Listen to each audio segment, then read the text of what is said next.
Chapter 2 चल रहा है हमारा इको का। हमने लास्ट क्लास में चैप्टर 2 में एडवर्टाइजमेंट इलास्टिसिटी की बात करी थी, हो गया था। बस एक बार जल्दी से यश खंडेलवाल बोल दो इसका meaning. Percentage change in demand of a commodity divided by percentage change in spending on advertisement. Mayuri यहाँ तक क्लियर हो गया था, आगे चलाएं टॉपिक को, डिमांड यस फोरकास्ट। सर। हाँ जी, यस। तो डिमांड फोरकास्ट पर आ गए बच्चों। डिमांड फोरकास्ट, इसका आइडिया मैंने अनुषा से पूछा था। फोरकास्ट का मतलब होता है फ्यूचर के लिए कुछ भी हम अपना अनुमान लगा के बोलें कि ऐसा होना चाहिए डिमांड के रिस्पेक्ट में। तो भैया ये बात मैंने पूछी थी तो बताया था मैंने, हम अपने पास्ट और प्रेजेंट को देखते हुए फ्यूचर के बारे में प्रिडिक्ट कर सकते हैं, और जितना एक्यूरेटली हम प्रेजेंट और पास्ट की सिचुएशन को देखेंगे और उससे रिलेटेड फैक्टर्स को सही ऑब्जर्व करेंगे तो उतना ही हमारा भविष्यवाणी, यह समझ में आता है, भविष्यवाणी, भैया भविष्य के बारे में बोलना, भविष्य के बारे में बोलना उतना ही सत्य होगा जितने हम फैक्टर्स को साइंटिफिक तरीके से ध्यान में रखकर बात बोलेंगे पास्ट और प्रेजेंट की। मैं एक एग्जांपल लेके बोलता हूँ डिमांड फोरकास्ट। एक एग्जांपल लेके, फॉर एग्जांपल एक बच्चा स्कूल में पढ़ रहा है, उसके 6 क्लास में नंबर आए, मैंने पहले भी आइडिया दिया था 70%, फिर 7th में, फिर 8th में, फिर 9th में, 10th में आते आते अब 10th में बोर्ड की क्लास होती है। स्कूल वालों का थोड़ा प्रेशर ज़्यादा होता है, अरे होता ही नहीं होता बोर्ड की क्लासेस में, भैया तो स्कूल वालों का प्रेशर ज़्यादा होता है, घर वाले भी थोड़ा सा कहते हैं बोर्ड है नंबर अच्छे लाओ, और इंस्टीट्यूट्स में कोचिंग और सब जगह प्रेशर के चलते फ्रेंड्स का भी प्रेशर आपस में होता है नंबर अच्छे लाओ। तो 70 की जगह कितने आ गए, यहाँ 85% मान लेता हूँ। फिर 11th में बच्चा थोड़ा लेजी हो गया तो यहाँ 80% मान लेता हूँ। तो अब मान लो बच्चा 12th में आ गया है, 12th में आ गया, तो इस पास्ट और प्रेजेंट के सिनेरियो को देखते हुए अगर फैक्टर्स वैसे के वैसे रहे, अरे फैक्टर समझते हो, बहुत सारे फैक्टर्स, आपका घर, आपका स्कूल, आपके दोस्त, आपका एनवायरनमेंट में घटनाएं करीब करीब वैसी चलें, तो हम बोल सकते हैं अब बच्चा ये 12th क्लास में इन सबसे ज़्यादा तैयारी करेगा। एक तो समझदारी बढ़ चुकी है, लेवल ऑफ अंडरस्टैंडिंग बेटर हो चुकी है, अच्छे बुरे का पता चल चुका है। दूसरा, घर वालों का प्रेशर, स्कूल वालों का प्रेशर सबसे ज़्यादा होगा, दोस्तों का प्रेशर सबसे ज़्यादा होगा। तो यहाँ हम कह सकते हैं कि वो बच्चा 95% मार्क्स लाएगा फ्यूचर के लिए। अरे 12th में भी वो आया है, तो ऐसा हम प्रिडिक्ट कर सकते हैं। लेकिन ये घटना तभी लागू होगी जब वो सारे फैक्टर्स करीब करीब वैसे ही रहें, उसका स्कूल, उसके घर वाले, उसके दोस्त, और इस तरह अचानक ऐसी घटना न घट जाएगी, ये पेंडेमिक आ गया 100 साल की घटना और सारी चीज़ें तहस नहस हो जाएं। अरे बात समझ में आती है यश? मैंने एग्जांपल लिया है सामने। हाँ भैया। तो हम अपने पास्ट और प्रेजेंट को लेकर फ्यूचर को फोरकास्ट कर सकते हैं। अगर वो सारे एनवायरमेंटल फैक्टर्स वैसे ही रहे तो करीब करीब घटना वैसे ही घटेगी। क्लियर है? प्रेरणा नहीं, प्रणय, ध्रुव, सबको क्लियर है ये बात, डिमांड फोरकास्ट? हाँ भैया। तो भैया मैंने आइडिया दिया है फोरकास्टिंग ऑफ डिमांड, फ्यूचर में किसी कंपनी की डिमांड कैसी होगी उसके बारे में अनाउंसमेंट करना on the basis of past behavioristic pattern and present behavioristic pattern. Past और present behavioristic pattern of firm को हम स्टडी कर हम अपने फैक्टर्स जो उसको इन्फ्लुएंस करते हैं उसकी स्टडी करके फ्यूचर के बारे में फोरकास्ट कर दें कि उसकी डिमांड 4 गुना बढ़ जाएगी। इसे बोलते हैं डिमांड फोरकास्ट। सबको क्लियर? भैया एमसीक्यू आना है, पेपर में पिछले सालों में आया नहीं है इसके ऊपर कोई ज़्यादा डिटेल में क्वेश्चन, बस सिंपल सा क्वेश्चन रहता है। यस क्लियर है भैया। Type of forecast, type of forecast 3 प्रकार की, macro, industrial and firm. Macro level forecast, अरे पूरे कंट्री में हम फोरकास्ट कर दें कि आने वाले साल में हमारे देश का नेशनल इनकम, अरे इस पेंडेमिक के चलते अनाउंसमेंट होती है, न्यूज़पेपर में आता है, टाइम्स ऑफ इंडिया में, हिंदुस्तान टाइम्स में, कि हमारे नेशनल इनकम की जीडीपी की ग्रोथ रेट करीब करीब अभी अभी अनाउंसमेंट हुई है कि करीब करीब 8% के आसपास रहने का अनुमान है। तो हमारे जो प्रोफेशनल्स हैं वो अनाउंसमेंट कर रहे हैं कि इस पेंडेमिक के चलते अब जो रफ्तार थोड़ी सी बूस्ट हुई है, सारी स्टेट्स, बहुत सारी स्टेट्स ओपन हो गई हैं, तो हमारी नेशनल इनकम की रफ्तार जीडीपी की करीब करीब 8% रहने का अनुमान है। मैक्रो लेवल फोरकास्ट समझ में आ रहा है बच्चों? यश? हाँ भैया। इंडस्ट्रियल लेवल फोरकास्ट का बस एग्जांपल समझ लो ताकि क्वेश्चन में टिक कर पाओ कि इंडस्ट्रियल कौन सा है, मैक्रो कौन सा है या फर्म कौन सा है? Industrial level forecast. अरे हिंदुस्तान में सीमेंट को बेचने वाली 15-20 कंपनियां हैं, वो सारी कंपनियों को गेट टुगेदर कलेक्टिवली क्या बोलेंगे? Cement industry, cement industry. तो हम फोरकास्ट कर दें कि आने वाले समय में सीमेंट इंडस्ट्री की डिमांड इतनी होगी, इसे क्या बोलेंगे? Industrial level forecast. पूरी सीमेंट इंडस्ट्री की बात कर रहे हैं। ये क्लियर हो गया है Anusha? Yes sir. Cement industry में एक पर्टिकुलर कंपनी ले लो, बिनानी। अरे सीमेंट की कंपनियों के नाम मालूम है किसी को? बिनानी, लक्ष्मी, एसीसी। हाँ भैया। किसी एक कंपनी उस पूरी इंडस्ट्री में, अरे इंडस्ट्री बोले तो number, group of firms, group of firms, किसी एक फर्म की बात करें, बिनानी सीमेंट की डिमांड आने वाले सालों में ऐसी हो जाएगी, उसे क्या बोलेंगे? Firm level forecast. तो एक फर्म की डिमांड को हम फोरकास्ट करें, फर्म फोरकास्ट। पूरी इंडस्ट्री के लेवल का फोरकास्ट करें तो इंडस्ट्रियल फोरकास्ट, और पूरी कंट्री का फोरकास्ट करें aggregatively, about the national income, about the GDP growth rate, general level price, तो मैक्रो लेवल फोरकास्ट। बस ये आइडिया है, तो पेपर में स्टोरी लिखेगा, नीचे इन तीनों में लिखेगा तीनों के नाम और नन ऑफ दीज, बस टिक करना होगा, आसान काम। अनुषा क्लियर हो गया? Yes sir.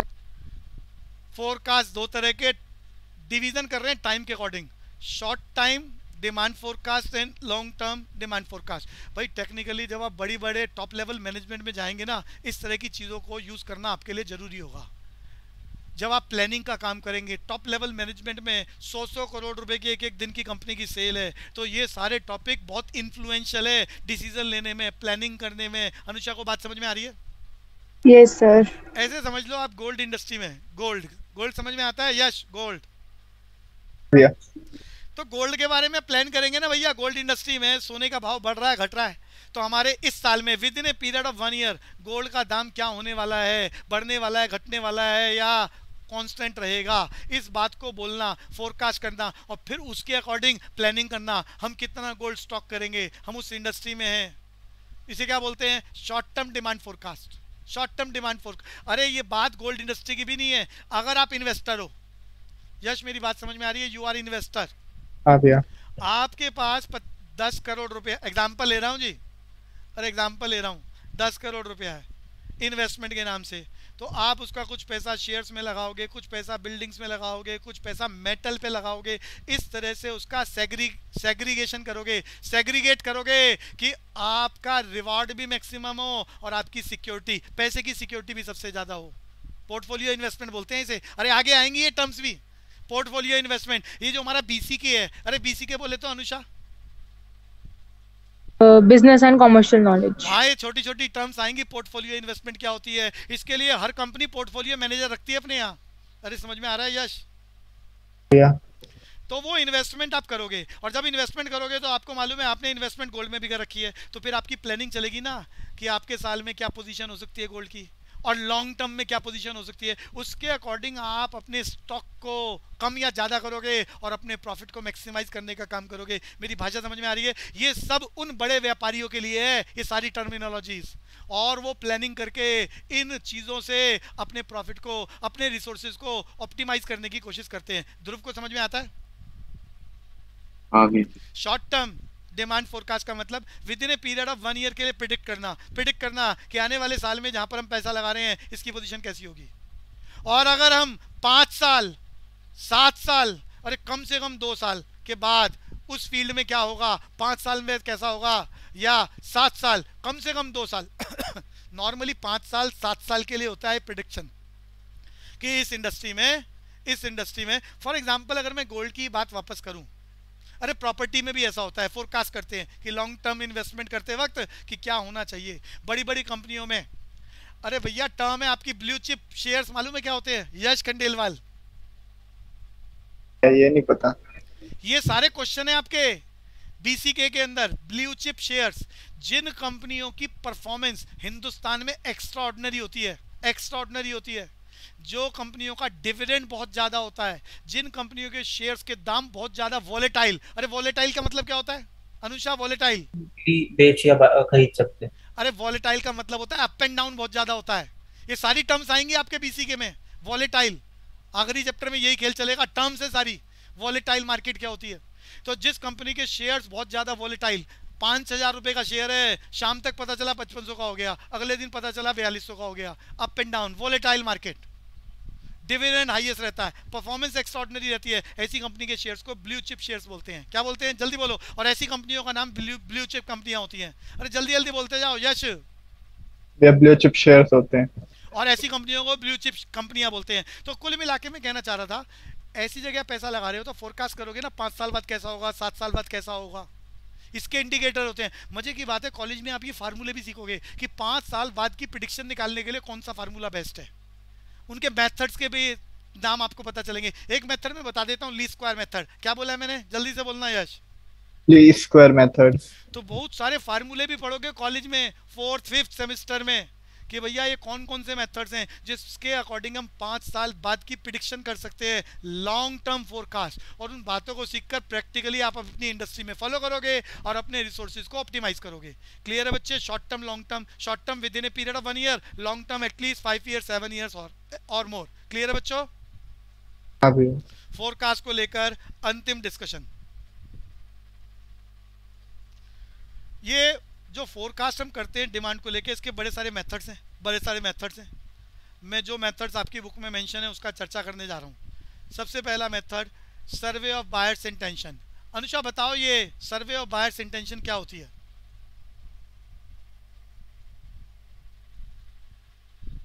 बोलना है जल्दी जल्दी, हाँ या ना। No sir. तो सारे सुनो ध्यान से। अरे एग्जाम्पल लेके बताऊं या रट्टा मार लोगे? एग्जाम्पल। तो यश ध्यान से सुनना।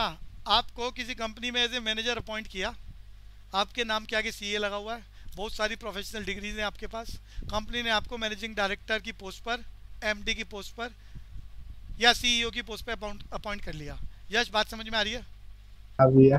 कंपनी ने कहा आपको 10 लाख रुपया पर मंथ मिलेगा, आप टॉप लेवल मैनेजमेंट पर हो। ध्यान से सुनना, 10 लाख रुपया पर मंथ मिलेगा और हर 1 साल बाद 20% का इंक्रीमेंट है कम से कम। लेकिन शर्त है कि हर 1 साल में कंपनी की टर्नओवर भी 20% बढ़ जानी चाहिए। अगर ऐसा नहीं हुआ, टाटा बाय बाय, छुट्टी। यश मेरी बात समझ में आती है मैंने क्या कहा? हाँ भैया। हर महीने 10 लाख रुपए का पे स्केल है, हर 1 साल बाद 20% का इंक्रीमेंट होगा, ऐसी टर्म्स एंड कंडीशन सेट हो गई है। लेकिन ये सब इसलिए कि आप टॉप लेवल मैनेजमेंट में हो, इस तरह के डिसीजन लो कि कंपनी का टर्नओवर कम से कम 20% बढ़ जाना चाहिए। अगर ऐसा नहीं हुआ, टाटा बाय बाय। तो ये व्यक्ति क्या करता है, ये प्लानिंग करेगा, सर्वे करेगा बायर्स इंटेंशन का। ये 50, 100, 200 वर्कर्स अपॉइंट करेगा। खर्चा कंपनी का ही है। 50 वर्कर्स इसने अपॉइंट कर दिए और सारे मॉल्स पे खड़ा कर दिया। अरे एग्जांपल ले रहा हूँ, मॉल्स या ट्रेड फेयर हुआ। अरे पता है दिल्ली में ट्रेड फेयर होता है यश?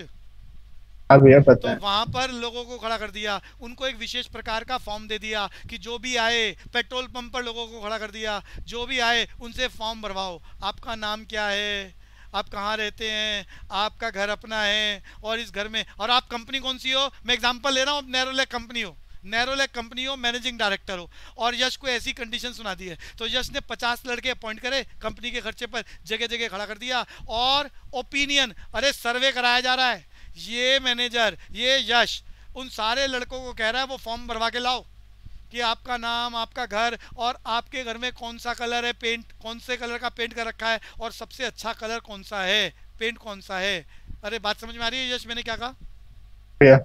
ये सर्वे करा लिया और दिल्ली में कंपनी है, दिल्ली में प्रोडक्ट बिकता है, मान लिया, असम्पशन ले रहा हूँ, और दिल्ली में ऐसा सर्वे 10,000 लोगों का करा लिया और फिर वो सारे फॉर्म्स की कलेक्शन से पता चला कि दिल्ली के लोगों को सबसे ज़्यादा पिंक कलर अच्छा लगता है। ऐसा यश खंडेलवाल को पता चल गया जो कंपनी में डायरेक्टर की पोस्ट पर है, चीफ एग्जीक्यूटिव ऑफिसर की पोस्ट पर है। तो बंदे ने सर्वे कराई, बायर्स की इंटेंशन चेक करी और उसके अकॉर्डिंग सबसे ज़्यादा पेंट कब बिकता है, दिवाली के सीजन पर। तो दिवाली आने से 4 महीने पहले अपनी कंपनी में जो पिंक कलर है उसका शेड कार्ड, उसमें लाइट डार्क, उसके बहुत सबसे ज़्यादा पिंक कलर का बढ़िया शेड कार्ड नैरोलैक कंपनी ने बना लिया। समझ में आता है यश मैंने क्या कहा? हाँ भैया। इस सर्वे के बेसिस पर तो दिल्ली वालों की पसंद है पिंक कलर। तो बताओ नैरोलैक कंपनी बाकी कंपनियों की तुलना में ज्यादा सेल करेगी या नहीं करेगी? करेगी। कुल मिला के मैंने एग्जांपल खत्म कर दिया, सर्वे ऑफ बायर्स इंटेंशन। सबको समझ में आ गया? अनुषा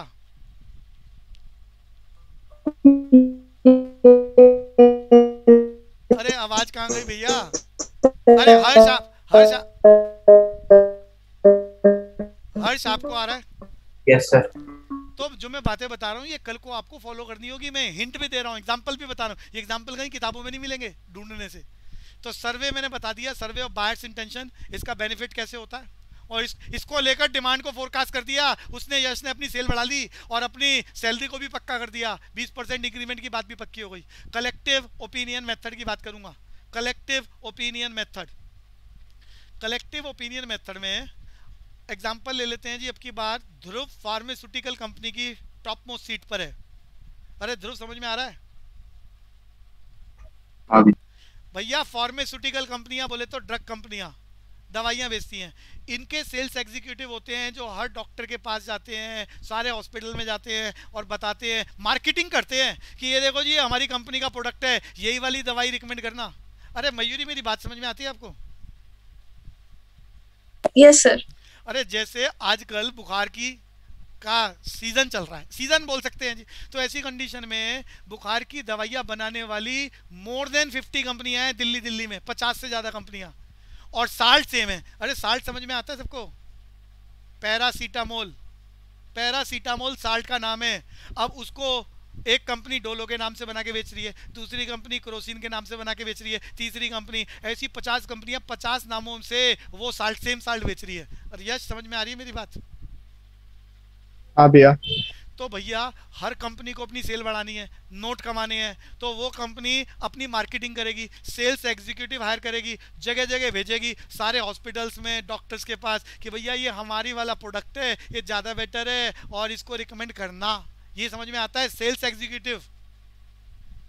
भैया तो भैया यहाँ पर हम सर्वे करते हैं सेल्स एग्जीक्यूटिव्स का। वो सारी फार्मास्यूटिकल कंपनियों के सेल्स एग्जीक्यूटिव को बुला लेते हैं और उनसे जानते हैं कि भैया आप हॉस्पिटल्स में जा रहे हो, डॉक्टर्स के पास जा रहे हो, आपका ओपिनियन क्या है, आपका ओपिनियन क्या है। और सेल्स एग्जीक्यूटिव के ओपिनियन के बेसिस पर डिमांड को फोरकास्ट कर देते हो। इसे बोलते हैं कलेक्टिव ओपिनियन मेथड। अनुषा को समझ में आता है मैंने क्या कहा? आवाज ही नहीं आ रही अनुषा की। ध्रुव, अनुषा आप ना मत बोलो, आपकी आवाज नहीं आ रही बच्चे। ध्रुव आपको समझ में आ रहा है? आप रिकॉर्ड हो रही है बच्चों, आवाज बोलो। आ रहा है जी। तो दूसरा वाला समझ में आ गया। यश आपको क्लियर हो गया बच्चे? भैया। तीसरी बात, सर कोई भी डाउट हो पूछ सकता है कोई बच्चा। आगे चलेंगे। एक्सपर्ट, हाँ बोलो जी बोलो। सर एक बार समझा दो सर, आवाज कट गई थी बीच में। कुंदन दोबारा सुनो। पहला समझ में आ गया था कुंदन? Yes sir. दूसरा वाला सुनना। आप फार्मास्यूटिकल कंपनियां बोले तो ड्रग्स कंपनियां बोले तो दवाई बनाने वाली कंपनियों में चीफ एग्जीक्यूटिव हो, टॉप मैनेजमेंट पर हो, आपको देखना है, फोरकास्ट करना है कि इस दवाई की डिमांड फ्यूचर में क्या होगी। तो आप सारे सेल्स एग्जीक्यूटिव, भैया आप हर कंपनी अपने प्रोडक्ट को बेचने के लिए सेल्स एग्जीक्यूटिव रखती है, specifically in medicine line, health care line, और वो सारे हॉस्पिटल्स में जाते हैं। अरे मैंने एक एग्जांपल लिया था आजकल के ज़माने का। बुखार का सीजन चल रहा है पूरे हिंदुस्तान में, तो बुखार की दवाइयाँ, भैया बुखार की दवाई जो है उसका साल्ट, केमिकल नेम एक ही है, पैरासीटामोल। अरे कुंदन आपको समझ में आता है? पैरासीटामोल साल्ट एक ही है, लेकिन इस साल्ट को एक कंपनी डोलो के नाम से बेच रही है, दूसरी कंपनी क्रोसिन के नाम से बेच रही है, तीसरी कंपनी और किसी नाम से, चौथी कंपनी, दिल्ली में 50 से ज़्यादा कंपनियां हैं जो मैन्युफैक्चरिंग करके बेच रही है। पूरे हिंदुस्तान में कम से कम 500 कंपनियां होंगी जो पैरासीटामोल को अपने अपने नाम से बेच रही है और पैसा कमा रही है। कुंदन समझ में आता है मैंने क्या कहा? Yes sir. अब इन सब कंपनियों को पैसा कमाने के चक्कर में मार्केटिंग करनी है, फोरकास्ट करना है। उनमें से एक कंपनी में आप चीफ एग्जीक्यूटिव की पोस्ट पर हो, तो आप अपने एग्जीक्यूटिव हायर करोगे, उनको सारे हिंदुस्तान में भेज रहे हो, दिल्ली के सारे हॉस्पिटल्स में डॉक्टर्स के पास भेज रहे हो कि भैया हमारा प्रोडक्ट ज़्यादा बेटर है, आप इसको रिकमेंड करें अपने कस्टमर्स को। अरे डॉक्टर के लिए तो कस्टमर है पेशेंट, रिकमेंड करें ये बढ़िया है, ये इसमें फीचर्स हैं। तो अब की बार हम अब की बार नैरोलैक कंपनी में तो कस्टमर के घर गए थे, मॉल्स के थ्रू या ट्रेड फेयर्स के थ्रू। यहाँ पर कस्टमर के पास नहीं जा रहे, सेल्स एग्जीक्यूटिव जगह जगह जा रहा है, उसके पास एग्जैक्ट नॉलेज है कि सोसाइटी में क्या माहौल चल रहा है। तो सेल्स एग्जीक्यूटिव को कंसीडर किया जाता है उसके ओपिनियन के बेसिस पर। सेल्स एग्जीक्यूटिव इकट्ठे कर लो पूरे दिल्ली के और उनसे पूछ लो भैया कि पैरासीटामोल की डिमांड कैसी चल रही है और आगे कैसी चलेगी, और उसके ओपिनियन के बेसिस पर डिमांड को फोरकास्ट कर दो। समझ में आ गया कुंदन? Yes sir. इसे बोलते हैं कलेक्टिव ओपिनियन मेथड। तीसरी बात बोलना चाह रहा हूं, expert opinion, expert opinion method. Kundan बोलूं अगला? Yes sir. ये मैं रियल स्टोरीज बता रहा हूं जो रियल लाइफ में होता है भैया। पेंट कंपनियां बायर इंटेंशन मेथड को फॉलो करती है। जितनी रियल स्टोरी है, फार्मास्यूटिकल कंपनियां कस्टमर के पास जाके नहीं पूछती कौन सी बुखार की दवाई खाई, वो किससे पूछ रही है? सेल्स एग्जीक्यूटिव ओपिनियन फॉलो करती है, कलेक्टिव ओपिनियन मेथड। अरे समझ में आ रहा है कुंदन? हाँ जी सर। एक्सपर्ट ओपिनियन बच्चों, एक्सपर्ट ओपिनियन। भैया आप ना, आपके पास 10 लाख रुपया है, आप ये सोच रहे हो कि शेयर मार्केट में कहाँ लगाएं, कैसे लगाएं कि आपका रिटर्न भी मैक्सिमम हो। अरे आरओआई क्या होता है? यस जल्दी बोल। Return on investment. तो भैया सबने फार्मूले भी याद कर रखे हैं। आप चाहते हो 10 लाख रुपए आपके पास है, इसको किस तरह से सिक्योरिटीज में इन्वेस्ट किया जाए कि रिटर्न ऑन इन्वेस्टमेंट मैक्सिमम हो और इसके साथ साथ पैसे की भी सेफ्टी हो। अब ऐसी कंडीशन में आप बच्चों शेयर्स जिन कंपनियों के, वहाँ जाने वाले नहीं हो, आप बिजनेस में माइंडेड हो, आप जॉब करने वाले हो, आपके पास इतनी नॉलेज भी नहीं है कि कंपनियों की परफॉर्मेंस कैसी है, किस कंपनी का शेयर खरीदना चाहिए। तो इसके लिए फोरकास्ट करने के लिए किस कंपनी में पैसा लगाना है, आप कहाँ जाते हो? एक्सपर्ट्स के पास। कहाँ जाते हो बच्चों? जल्दी जल्दी बोलना है। अरे एक्सपर्ट्स के पास। अरे एक्सपर्ट्स बोले तो हिंदुस्तान में जितने ब्रोकर हैं, जितने ब्रोकर हैं, अरे यश नाम सुना है? शेर खान। हाँ भैया आपने स्टोरी बताई थी। हाँ, शेर खान की बात कर लो। जितने बैंक है ये सारे के सारे ब्रोकर का रोल प्ले करते हैं, सारे के सारे ब्रोकर हैं। इसके अलावा बहुत सारे एक्सपर्ट्स हैं जिनका बिजनेस है ये। आप उनको बोलो कि देखो जी हमारा 10 लाख रुपया है, हमें रिटर्न मैक्सिमम चाहिए, बदले में अपनी फीस चार्ज करते हैं वो, लेकिन वो आपको बताएंगे इस एक महीने में इन 4 कंपनियों में पैसा लगाओ, रिटर्न मैक्सिमम। अगले महीने में यहाँ से पैसा निकालो, वहाँ लगा दो, वहाँ लगा लो, वहाँ लगा दो। ऐसा एक्सपर्ट्स की ओपिनियन के बेसिस पर आप अपने पैसे को इन्वेस्ट करते हैं और डिसीजन लेते हैं फ्यूचर के बारे में। अरे समझ में आता है बच्चों? Expert opinion method. हाँ भैया। आगे चलेंगे बच्चों। Statistical methods. फोरकास्ट करना है आपकी कंपनी को, आपकी कंपनी को फोरकास्ट करना है तो स्टैटिस्टिकल मेथड। अभी मैंने एक स्टोरी सुनाई थी कि आपके पुराने सालों के रिजल्ट के ब्याह पर कि 10th में आपके 85% मार्क्स रहे, 12th में आपके 95% मार्क्स रहे, तो उसके बेसिस पर हम कह सकते हैं कॉलेज में आपके 90 to 95% मार्क्स रहेंगे। अरे बात समझ में आ रही है? अब इस बात के ना ग्राफ बनाए जाते हैं। अरे ग्राफ बनाए जाते हैं कि भैया ये आपका 10th क्लास का रिजल्ट, फिर ये आपका 11th क्लास का, फिर ये 12th का। तो इस पास्ट और प्रेजेंट को देखते हुए हम कह सकते हैं कि अब आपकी समझ पहले से बेहतर हो चुकी है। आपको कैरियर अपॉर्चुनिटीज़ के लिए पढ़ाई करनी है तो और बेहतर तरीके से काम करेंगे और आपका आने वाले सालों में ये रिजल्ट हो जाएगा। इसे बोलते हैं ग्राफिकल मेथड। अरे समझ में आ रहा है बच्चों? हाँ भैया। तो ग्राफ बनाकर आप अपनी बातों को समझाएं कि फ्यूचर में आपकी कंपनी में प्रोडक्ट्स की डिमांड इस तरह से चेंज होगी। Collectively known as statistical methods, graphical presentation से बताया जाता है। और ये जो सामने नाम लिखे हुए हैं ये प्रैक्टिकल मेथड्स है जो आप कॉलेज में करोगे। ट्रेंड प्रोजेक्शन मेथड ये ना सीए में है अभी, अरे इसमें फाउंडेशन में, और ना ही आप सीए में आगे आएगा, स्टैट्स में आएगा और आगे कॉलेज में भी आएगा 4th 5th सेमेस्टर में कि ट्रेंड प्रोजेक्शन मेथड क्या है। ली स्क्वायर, अरे फार्मूले होते हैं ली स्क्वायर मेथड, जिसको आप पहले मैथमेटिकली कैलकुलेट करते हैं, फिर ग्राफ पे प्रेजेंट करते हैं और फ्यूचर की पोजीशन को फोरकास्ट करते हैं। समझ में आता है? रिग्रेशन भी आपके कॉलेज में ही आएगा। इनके नाम बस यहाँ लिखे हुए हैं। स्टैटिस्टिकल मेथड समझ में आ गया सबको कि ग्राफ बना के फ्यूचर को फोरकास्ट करना। अभी कंट्रोल्ड एक्सपेरिमेंट की बात करते हैं। यहाँ तो बस एक ब्रीफिंग चल रही है, एक आइडिया चल रहा है कि किस तरह से डिमांड को फोरकास्ट किया जा सकता है। कंट्रोल्ड एक्सपेरिमेंट, कंट्रोल्ड एक्सपेरिमेंट बच्चों ये बहुत एक्सपेंसिव टेक्निक है, एक्सपेंसिव टेक्निक है और इसके लिए शब्द यूज होता है एडवर्टाइजमेंट। क्या बोला है मैंने यश? एडवर्टाइजमेंट। एडवर्टाइजमेंट, आप अपनी कंपनी में वस्तु की क्वालिटी बढ़िया कर दो। एग्जाम्पल बोल रहा हूँ, क्वालिटी को बढ़िया कर दो, पैकिंग को बढ़िया कर दो, अपनी कंपनी के ब्रांड एम्बेसडर हायर कर लो। अरे यस, समझ में आता है ब्रांड एम्बेसडर? हाँ भैया, ब्रांड सेलिब्रिटीज को। एम्बेसडर हायर कर लो, बड़े बड़े फेमस पर्सनैलिटीज़ को बुला के उसके साथ फ़ोटो खिंचवा लो, पब्लिसाइज कर दो कि देखो जी हमारी कंपनी है। तो वो जितने भी फेमस पर्सनैलिटीज़ हैं लोग उनको मानते हैं, तो वो जिस प्रोडक्ट को अपने हाथ में रखकर उसको शूट कर देंगे और पब्लिकली टीवी मीडिया में आ जाएगा, तो उस कंपनी, उस आदमी की इमेज उस वस्तु में ट्रांसफ़र हो जाती है और उस आदमी की गुडविल का बेनिफिट उस वस्तु को भी मिल जाता है। अरे बात समझ में आ रही है? एडवर्टाइजमेंट। हाँ भैया। तो एडवर्टाइजमेंट के बड़े सारे तरीके बताए। आफ्टर सेल सर्विस प्रोवाइड कर दो, गारंटी वारंटी दे दो।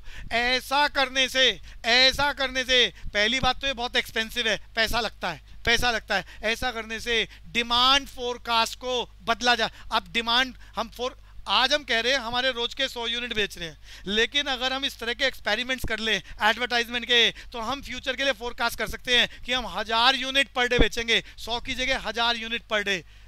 किससे? कंट्रोल्ड एक्सपेरिमेंट के द्वारा। बट ये एक्सपेंसिव है। क्वालिटी बढ़िया बनाओगे तो खर्चा होगा, ब्रांड एम्बेसडर लाओगे तो खर्चा होगा, टीवी मीडिया में जाओगे तो खर्चा होगा करोड़ों रुपए का, लेकिन आपकी सेल टर्नओवर, आपकी डिमांड मल्टीप्लाई हो सकती है, फोरकास्ट कर सकते हो। मैं खंडेलवाल, समझ में आ रही है? Yes, sir. आखिरी बात बोल के खत्म करूंगा, barometric method of forecast. Anusha बता सकते हो इसके बारे में?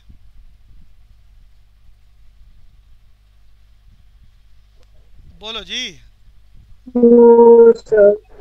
भैया स्टोरी सुना रहा हूँ, रियल स्टोरी सुना रहा हूँ, ध्यान से सुनना। हमारे हिंदुस्तान में इस पेंडेमिक के चलते स्टेट वाइज पिछले कुछ महीनों में अलग अलग स्टेट्स में लॉकडाउन लगा। यश बोलते चलो, आर्यन आप बोलो, लॉकडाउन लगा बच्चे? हाँ भैया। इस लॉकडाउन के चलते उस स्टेट में जो ट्रेडर्स थे उनकी शॉप बंद हो गई। आर्यन हाँ भैया। ध्यान से सुनना सारे बच्चे। अब जब वो अनाउंसमेंट हुआ तो ये सारे बिजनेसमैन को आइडिया लग गया कि अनाउंसमेंट 1 हफ्ते का है, अनाउंसमेंट लॉकडाउन का 1 हफ्ते का है, लेकिन ये 15-20 दिन, महीने तक जा सकता है। आर्यन जल्दी जल्दी बोलते जाओ, यस नो। हाँ भैया। ये आइडिया लग गया। इस दुनिया के जितने भी ट्रेडर्स हैं, हर किसी का अपना पोटेंशियल है, हर किसी के पास अपनी लिक्विडिटी है, कैश और बैंक के नाम से। अरे हर बिजनेसमैन के पास कैश और बैंक होता है बिजनेस को रोटेट करने के लिए, मेंटेन करने के लिए। हाँ भैया। तो भैया बिजनेसमैन को पता चल गया उसके पास कैश भी है और बैंक बैलेंस भी है, जिसको बिजनेस में यूज नहीं कर पाएगा। अगले 1 हफ्ते के लिए लॉकडाउन है, लेकिन उसको लग रहा है, उसकी प्रिडिक्शन है कि महीने तक ऐसा जा सकता है, महीने 1.5 महीने तक। तो इन सब ने क्या करा, इन सब ने अपने कैश और बैंक बैलेंस की लिक्विडिटी को शेयर मार्केट में इंडल्ज कर दिया। किस में इंडल्ज कर दिया? Share market. जितने भी शेयर मार्केट में इंडल्ज कर दिया। ऐसा बहुत सारे लोगों को पहले से ही पता था कि लॉकडाउन में ऐसा होगा। अरे पैसा तो कमाना ही है ना, बिजनेस दुकान बंद कर दी है, पैसा उनके पास पड़ा हुआ है, शेयर मार्केट में इंडल्ज कर दिया। मजे की बात बता रहा हूँ बच्चों, इस लॉकडाउन से पहले सेंसेक्स, यश समझ में आता है सेंसेक्स? सेंसेक्स 40,000 पॉइंट पर मूव कर रहा था, और इस लॉकडाउन के बाद अगर मैं आज की बात करूं तो आज सेंसेक्स, हिंदुस्तान में लॉकडाउन चल रहा है और सेंसेक्स 50,000 पॉइंट को टच कर जाता है। समझ में आ रहा है? सेंसेक्स 50,000 पॉइंट पर चला जाता है, यानी on an average share market 25% boost कर जाती है और लोग इतना पैसा कमा जाते हैं। यश भैया।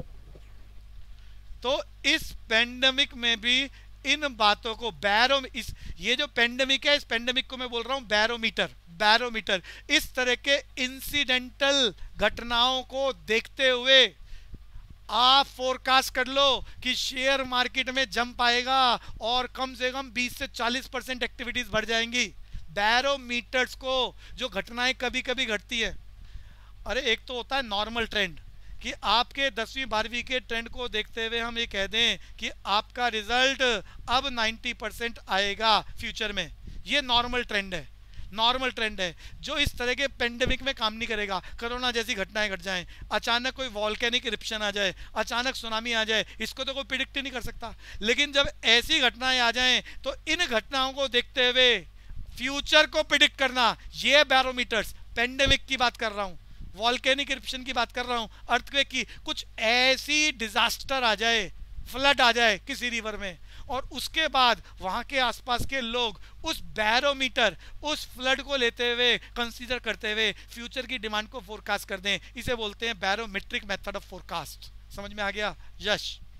भैया और मेरा ये खेल डिमांड फोरकास्टिंग खत्म। आगे चलेंगे। कंज्यूमर बिहेवियर, जिस सीक्वेंस में आपकी बुक चल रही है उसी सीक्वेंस में आगे चलाएंगे। मयूरी चलाएं आगे। Yes sir. चैतन्य कुछ बोल रहे थे? सर एक बुक में एक टॉपिक है उसमें टोटल रेवेन्यू के नाम से। रेवेन्यू क्या, किस नाम से?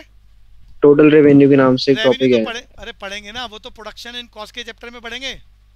सर इसमें भी है? इसमें भी है, कोई बात नहीं, वहां कर लेना, चलेगा। टॉपिक स्लाइड्स मैंने बना ली है उसकी। वो रेवेन्यू का टॉपिक TRAR-MR की बात कर रहे हैं।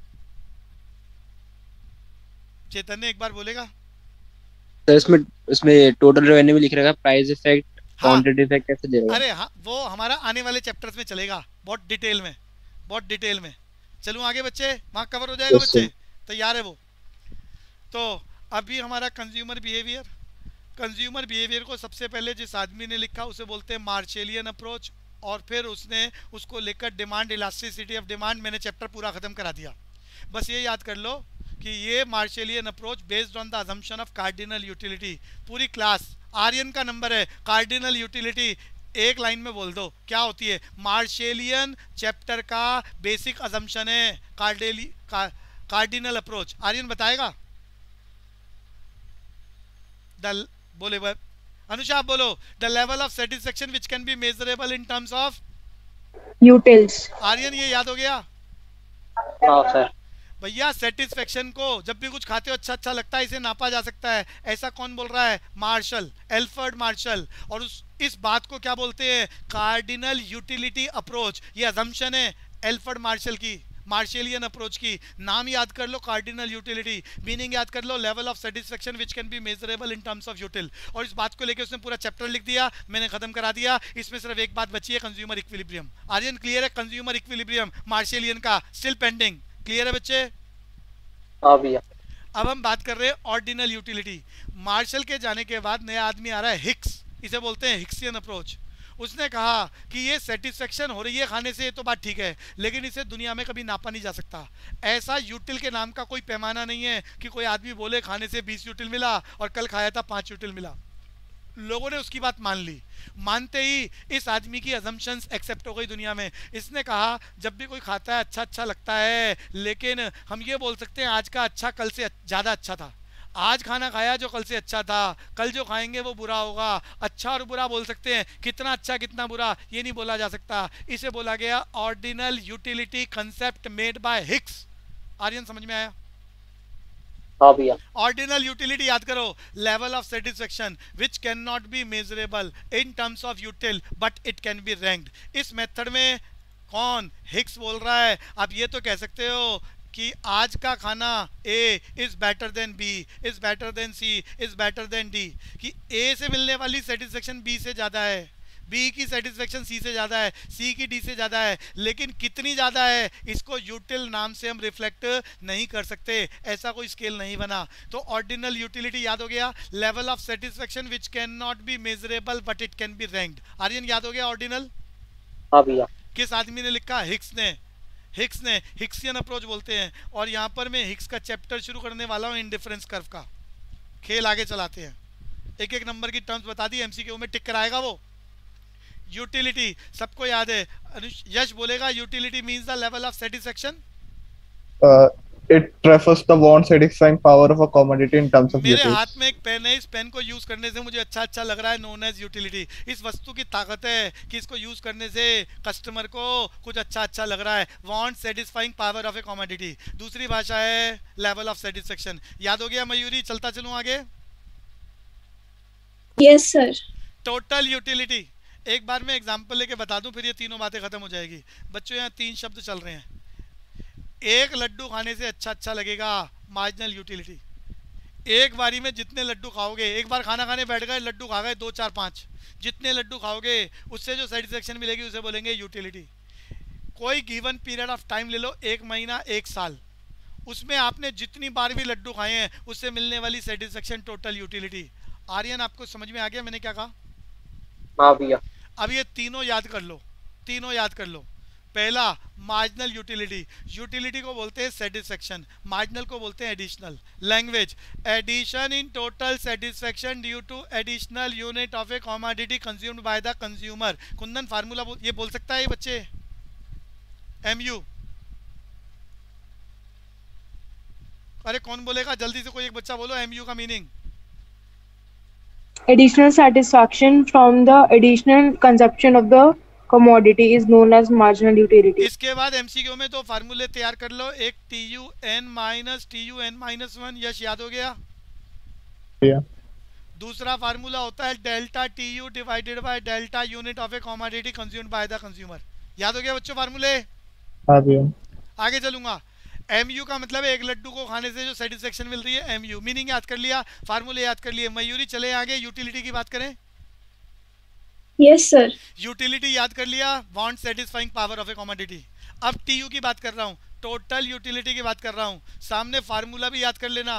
अरे आपने आज खाना खाया अच्छा लगा U1, कल भी खाया था अच्छा लगा U2, पिछले एक महीने में आपने जितनी बार भी खाना खाया कि मिलने वाली सेटिस्फेक्शन का टोटल कर दो, इसे बोलेंगे टोटल यूटिलिटी। इसके लिए वर्ड यूज़ करना जरूरी है, गिवन पीरियड ऑफ टाइम। ये गिवन पीरियड ऑफ टाइम एक दिन, एक महीना, एक साल, कुछ भी हो सकता है। मैं लैंग्वेज बोलूँगा, टोटल यूटिलिटी बोले तो satisfaction, total satisfaction due to use of all the unit of a commodity during the given period of time. Formula नीचे लिखा है, TUN बराबर है U1 plus U2 plus dash dash UN। Pranay बोल पाओगे टोटल यूटिलिटी? प्रणय, प्रीति भारद्वाज, हाँ बोलो प्रणय बोलो। बिल्कुल बढ़िया। महक आप बोल पाओगे total utility? Total satisfaction due to all units of a commodity during a given period of time. बढ़िया बढ़िया। आगे चलते हैं बच्चों। सबको मालूम है law of diminishing marginal utility? मेरा क्वेश्चन है अब की बार मयूरी से। मयूरी, आप एक के बाद एक लड्डू खा रहे हो, कंडीशन है, शर्त है कि आप पॉइंट ऑफ टाइम चेंज नहीं कर सकते। अभी आपके सामने लड्डू का टोकरा रखा है, एक के बाद एक लड्डू खा रहे हो, टाइम गैप नहीं आएगा तो हर अगला लड्डू पहले जैसी सेटिस्फेक्शन देगा, उससे कम देगा, उससे ज़्यादा। सिर्फ मयूरी। सर नेक्स्ट वाला कम देगा। ध्यान रखना, इस दुनिया का कोई भी इंसान इस करेक्टर को चेंज नहीं कर सकता। जो मयूरी ने बोला है वो इस दुनिया के सभी इंसानों के लिए यूनिवर्सल है, यूनिवर्सल है कि हर अगला लड्डू पहले से कम सेटिस्फेक्शन देगा। इसी बात को बोलते हैं लॉ, इस यूनिवर्सल कंसेप्ट को, acceptance of the human beings को law of diminishing marginal utility बोलते हैं। मयूरी समझ में आ गया है तो लैंग्वेज बोलूं?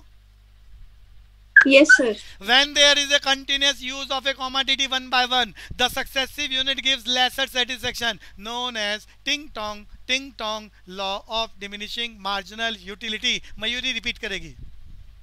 When there is a continuous use of a commodity, the successive unit gives lesser satisfaction, known as law of diminishing marginal utility. अरे मयूरी, आपके साथ ही कौन बोलता है बीच में? बहन है, भाई है, कौन है? सर छोटी सिस्टर है। अच्छा, अरे उसको भैया थोड़ा सा एनवायरनमेंट इस तरह का बनाया करो कि आपकी पढ़ाई में डिस्टर्बेंस ना आए, एफिशिएंसी कम मत कर लेना। तो चलेंगे आगे। अरे क्लियर हो गया? यश क्लियर हो गया law of diminishing marginal utility? हाँ भैया। बचपन में हम लोगों ने पढ़ा था। अरे कंज्यूमर इक्विलिब्रियम पर जाने से पहले एक बात बोलना चाह रहा हूँ इस law of diminishing marginal utility को लेकर। 3 यूनिवर्सल ट्रुथ हैं जिसको वो एमसीक्यू में ऑड मैन आउट करा सकता है। वो एक बार ही सुन लो डायग्राम के माध्यम से।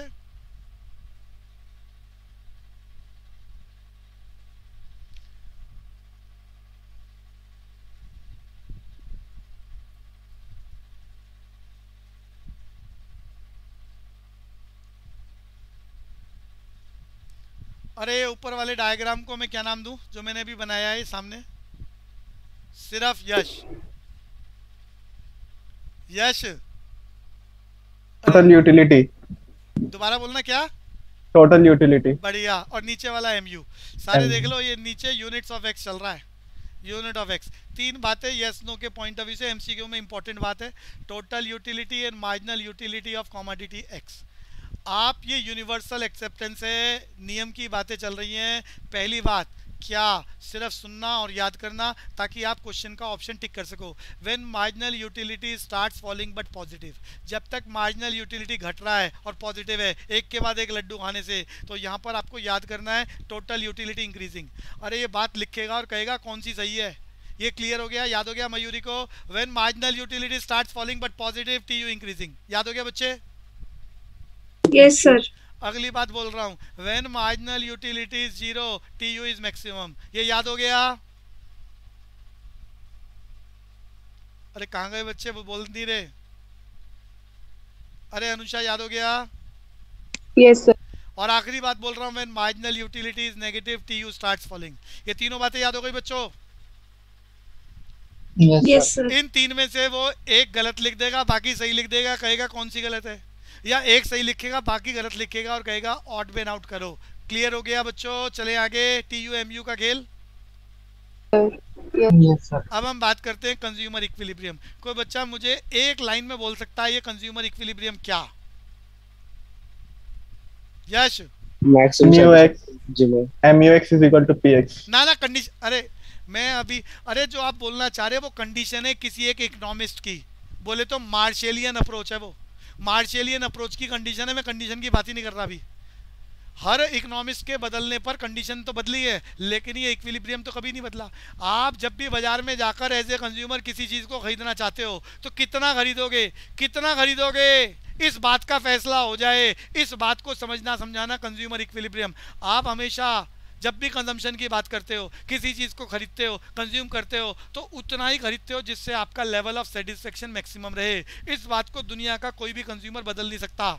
और ऐसी कंडीशन में फैसला हो जाए कि मैक्सिमम सेटिस्फेक्शन के लिए आपने इतने गोलगप्पे खाए, आपने इतनी टिक्की खाई, आपने बाजार से इतने लड्डू खरीदे, आपने इतने चीज़ें खरीदी, क्वांटिटी का फैसला हो जाए जिस पर आपकी सेटिस्फेक्शन मैक्सिमम है, इसको समझना और समझाना कहलाता है कंज्यूमर इक्विलिब्रियम। लैंग्वेज याद करो।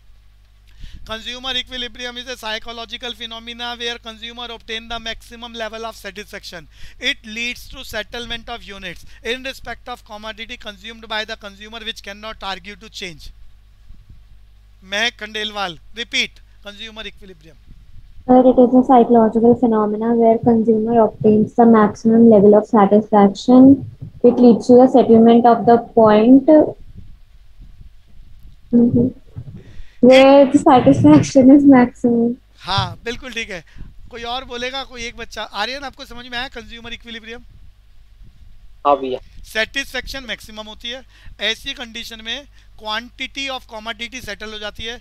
अरे आर्यन गया बाजार में तो वो 4 किलो आलू लेके आया, लेकिन यश गया तो वो आधा किलो ही ला रहा है। हर किसी की नीड्स अलग अलग हैं, हर किसी की जेब का पैसा अलग अलग है, हर किसी का लेवल ऑफ सेटिस्फेक्शन अलग अलग है। तो वो जितना भी खरीद रहे हो आप लोग, उससे आपका सेटिस्फेक्शन मैक्सिमम है और क्वांटिटी का सेटलमेंट हो रहा है। इस बात को समझना समझाना कंज्यूमर इक्विलिब्रियम। मैंने आइडिया दे दिया। इसमें क्वांटिटी का फैसला हो जाता है कि आज आप, अच्छा आज आधा किलो खरीदा है, कल हो सकता है 4 किलो खरीदो। आज के लिए सेटिस्फेक्शन मैक्सिमम जितनी क्वांटिटी पर हो रहा है, इस बात को कंज्यूमर इक्विलिब्रियम। हर्ष आपको क्लियर है बच्चे? हर्ष? Yes sir. अब ये कंज्यूमर इक्विलिब्रियम समय समय पर इकोनॉमिस्ट बदले हैं, उन्होंने अपने अपने डायग्राम, शेड्यूल और कंडीशन के माध्यम से इस बात को समझाया। अनुषा कुछ पूछ रहे हो? सर मैं फिर बोल रहा हूँ, मैंने जर्नल फॉर्म बता दी है कंज्यूमर इक्विलिब्रियम की कि सेटिस्फेक्शन मैक्सिमम होता है, वस्तु की क्वांटिटी फाइनल हो जाती है कि कितना खरीदोगे। अब समय समय पर नए नए इकोनॉमिस्ट आए हैं, उन्होंने इस बात को समझाने के लिए अपनी बनाई हुई शर्त, कंडीशन, डायग्राम और शेड्यूल लिखा है। आपकी बुक में, अरे सीए फाउंडेशन में मार्शेलियन अप्रोच यानी एल्फ्रेड मार्शल की बनाई हुई शर्त, डायग्राम और शेड्यूल है। मार्शल की 2 अप्रोच हैं, एक 1 कॉमोडिटी के रिस्पेक्ट में, एक 2 कॉमोडिटी के रिस्पेक्ट में। मयूरी बात समझ में आ रही है मैं क्या बोल रहा हूँ? Yes sir. तो एक कॉमोडिटी के रिस्पेक्ट में पहले उसने अपनी बात बताई, फिर 2 कॉमोडिटी के रिस्पेक्ट में। तो मार्शल के according 1 commodity, 2 commodity, condition, diagram, schedule आपको याद करना है। फिर वक्त बदला आपके ही सीए फाउंडेशन में, फिर इंडिफरेंस कर्व की अप्रोच है, हिक्सियन अप्रोच, कंज्यूमर इक्विलिब्रियम की। बस यही है। का मतलब इतना ही नहीं है, एक्चुअली में रियल लाइफ में बहुत सारे इकोनॉमिस्ट हैं जिन्होंने अपने अपने तरीके से बताया। हम अपने कोर्स के अकॉर्डिंग तैयारी करेंगे। आर्यन क्लियर है? चलाऊं आगे? हाँ भैया। तो भैया Marshallian approach in respect of one commodity to reflect the position of consumer equilibrium, to reflect the position of consumer equilibrium। भैया जरा जल्दी जल्दी हाँ या ना बोलते जाना, सबने कर रखा है। ये सामने डायग्राम बना दिया मैंने, इस डायग्राम में आप देख लो, एक के बाद एक लड्डू खाते हैं तो लेवल ऑफ सेटिस्फेक्शन नीचे गिरता जा रहा है based on law of diminishing marginal utility. वस्तु की कीमत, अरे हमारा सेटिस्फेक्शन घटता जा रहा है हर अगले लड्डू पर, लेकिन हलवाई को थोड़ी ना पता है, तो वो तो एक ही दाम पर बेच रहा है, 6 रुपया 6 रुपया 6 रुपया। अरे आर्यन समझ में आ रहा है, लड्डू का दाम 6 रुपया 6 रुपया 6 रुपया। हाँ भैया। अब जिस पॉइंट पर, अरे इंटरसेक्टिंग पॉइंट देखना, जहां पर मैंने इक्विलिब्रियम लिखा है, जहां पर मैंने क्या बनाया है, ई बनाया है, इस पॉइंट पर आप चेक करें, यहाँ पर आ रहा है कंज्यूमर का इक्विलिब्रियम। तो उसकी शर्त याद कर लो, जहाँ marginal utility of X in terms, Alfred Marshall बोल रहा है ऐसा कि जहाँ पर marginal utility of X in terms of rupees बराबर हो जाती है प्राइस ऑफ डेट कमोडिटी पर, वहाँ पर कंज्यूमर की सेटिस्फेक्शन मैक्सिमम है और फैसला हो जाएगा। यहाँ पर वो कंज्यूमर 3 लड्डू खरीदेगा, ना कम ना ज़्यादा, क्योंकि सेटिस्फेक्शन मैक्सिमम है। क्वांटिटी का फैसला हो गया, सेटिस्फेक्शन मैक्सिमम हो गई। मार्शेलियन अप्रोच के अकॉर्डिंग कंज्यूमर इक्विलिब्रियम खत्म। ये बात समझ में आ रही है डायग्राम? हाँ भैया। पहली बात डायग्राम समझ लो, दूसरी बात ये शर्त जिसे मैंने रेड कलर से मार्क करा है, ये शर्त याद कर लो। अरे शर्त पेपर में लिखेगा, सही गलत कौन सी है, marginal utility of x divided by price of x. इसको समझाने के लिए सामने डायग्राम, अरे शेड्यूल बना रखा है, एक के बाद एक लड्डू खा रहे हो, सेटिस्फेक्शन घटता जा रहा है। पहले लड्डू को खाने से 10 रुपये के बराबर, दूसरे लड्डू को खाने से 8 रुपये के बराबर। अरे यश ये टेबल नजर आ रही है? बाजार में वस्तु का दाम 6 ही है। जिस पॉइंट पर लेवल ऑफ सेटिस्फेक्शन और प्राइस मैच हो जाता है, फैसला हो जाता है, आप उतने ही लड्डू खरीदोगे, 3, ना कम ना ज़्यादा, क्योंकि सेटिस्फेक्शन मैक्सिमम है। तो डायग्राम, शेड्यूल और कंडीशन तीनों बता दी है, और लैंग्वेज आपको याद है, एक बार बोल के आगे चलूंगा। Consumer equilibrium is a psychological phenomena where consumer obtain the maximum level of satisfaction according to Marshallian approach in respect of one commodity. It is possible only when marginal utility of X is equal to price of that commodity. It leads to settlement of units according to diagram and schedule. 3 laddus opt by consumer because of maximum satisfaction. Yes, clear? Yeah. Kundan आपको clear हो गया है तो आगे चलूं? Yes sir.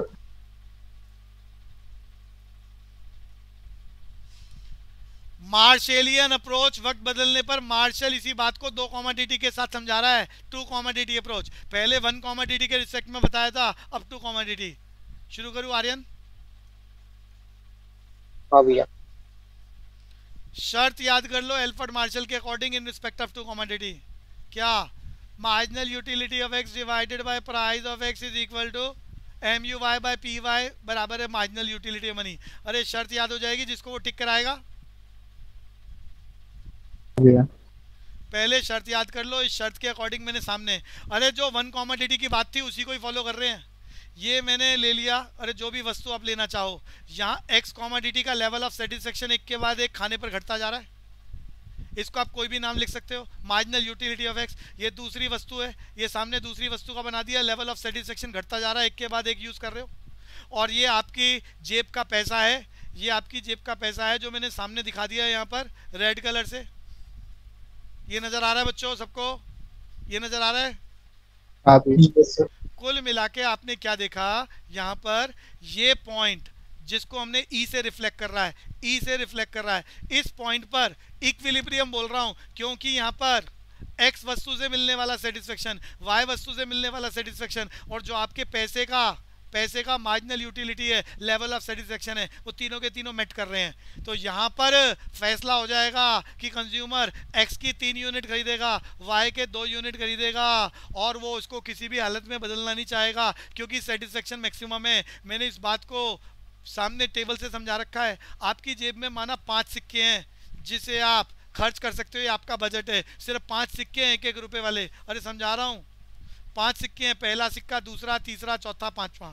बाजार में 2 वस्तुएं हैं, एप्पल एंड मैंगो, या एक्स वस्तु वाई वस्तु, दोनों का दाम सेम है, 1 रुपया 1 लड्डू, 1 रुपया 1 लड्डू। एक्स वस्तु का दाम भी एक है, वाई वस्तु का दाम भी एक है, लेकिन दोनों की सेटिस्फेक्शन सेम नहीं है। अगर आप पहला सिक्का एक्स पर लगाओगे तो सेटिस्फेक्शन 10 मिलेगा, वाई पर लगाओगे तो 9 मिलेगा। तो कहाँ ज़्यादा सेटिस्फेक्शन है, पहला सिक्का वहीं लगेगा। मयूरी समझ में आ रहा है? पहला सिक्का आपने कहाँ लगा दिया? Yes sir, yes sir. पहला सिक्का कहाँ लगा दिया आपने? एक्स पर। अरे मैंने रेड कलर से दिखा दिया, आपने पहला सिक्का खत्म कर लिया, एक्स यूनिट खरीद के खा गए।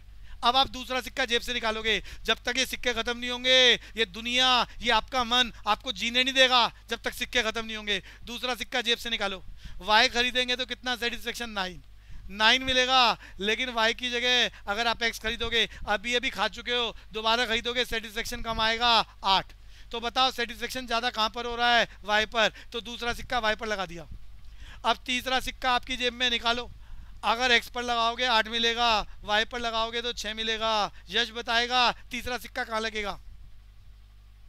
8 पे, 8 एक्स में पर। लगेगा। चौथा सिक्का निकालो, अगर आपने वाई पर लगाया 6, अगर आपने एक्स पर लगाया तो 6, तो दोनों पे सेम सेटिस्फेक्शन है। तो भैया चौथा सिक्का भी खर्च कर लो और पांचवा सिक्का भैया 6 पर लगाओ तो ज़्यादा सेटिस्फेक्शन है इन रिस्पेक्ट ऑफ 5। अरे यह समझ में आ रहा है?